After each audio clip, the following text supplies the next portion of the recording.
On les croirait prêtes à danser. Ces silhouettes élégantes sont là pour évoquer les fastes du Second Empire, une époque où la France acquiert le titre envié de capitale de la haute couture. Ces costumes appartiennent à un collectionneur russe, Alexandre Vassiliev.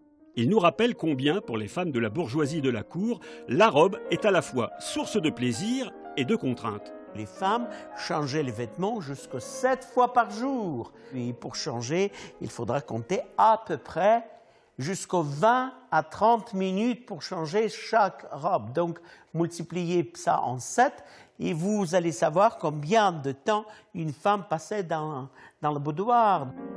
Taille de guêpe et crinoline, souffrir pour être belle, prend à cette époque toute sa signification. Mais cette armature métallique n'est pas pour la femme qu'un simple engin de torture.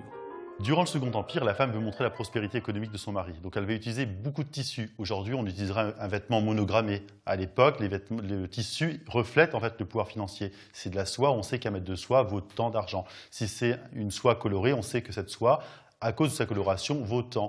Et donc elles vont essayer d'en mettre le plus possible autour d'elles. Et une robe du soir peut utiliser jusqu'à 20 mètres de tissu.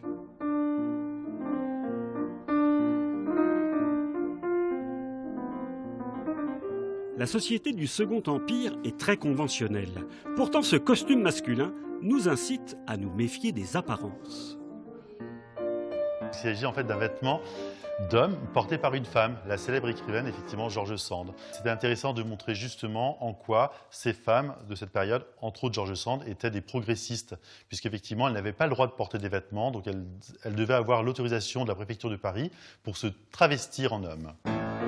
Pour donner du brillant aux teintures, on incorpore des produits chimiques comme de l'arsenic, une innovation qui va se révéler redoutable. Lorsque vous portez un vêtement, vous transpirez, donc ça rentre effectivement dans la peau, donc dans le sang, et à force de porter ces vêtements, on finit par mourir. Et donc c'est au sens propre les premières fashion victimes. Concluons par un hommage aux milliers de petites mains qui ont confectionné ces robes exceptionnelles. Elles sont les témoins anonymes d'un savoir-faire unique.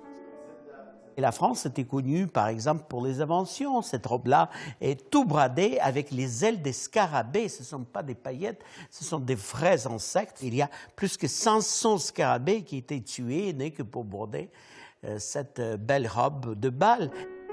L'exposition se partage entre le château de Quérieux et l'hôtel de Forceville rue Lamarck à Amiens, une occasion pour vous d'entrer dans la danse.